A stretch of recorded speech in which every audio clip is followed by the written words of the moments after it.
Kita lanjutkan pembahasan dari video narasi sebelumnya. Sedikit kita putar balik. Pemirsa, tidak mampu membayar pungutan penerimaan negara bukan pajak PNBP sebagai syarat izin melaut. Ratusan kapal nelayan tidak dapat melaut. Pengangguran massal pun mengancam puluhan ribu nelayan. Apabila pendapatan nelayan cuma berkisar 50–70% yang berarti menurun. Kemudian dikenakan pungutan tarif tambahan atau juga penambahan pajak, maka sudah pasti para nelayan akan mengeluh. Jika ingin mengambil pungutan tambahan dari nelayan, maka naikkan terlebih dahulu pendapatan para nelayan agar kondisinya berimbang. Untuk menaikkan pendapatan, kita coba ciptakan sumber penghasilan tambahan bagi nelayan atau masyarakat di wilayah pesisir. Laut dapat menjadi lahan sumber penghasilan bagi nelayan atau masyarakat pesisir dengan cara memanfaatkannya sebagai tempat melakukan usaha budidaya. Seperti budidaya rumput laut, budidaya ikan keramba jaring apung, budidaya udang dan sebagainya. Agar nelayan atau masyarakat pesisir dapat membangun usaha budidayanya, dengan memanfaatkan laut sebagai lahan sumber penghasilan.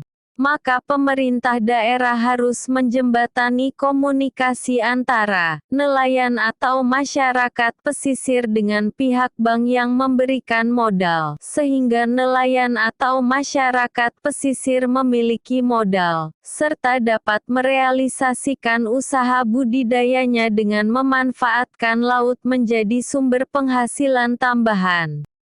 Usaha budidaya tersebut harus tetap diawasi oleh pemerintah daerah, sehingga dapat terus dilakukan perbaikan agar hasilnya terus memberikan manfaat secara berkelanjutan. Selain itu, masih ada potensi lain yang dapat dikembangkan oleh pemerintah daerah untuk menunjang pembangunan ekonomi bahari. Dalam hal ini pemerintah daerah harus aktif bekerja sama dengan pemerintah pusat untuk melakukan konservasi terumbu karang, padang lamun serta hutan mangrove.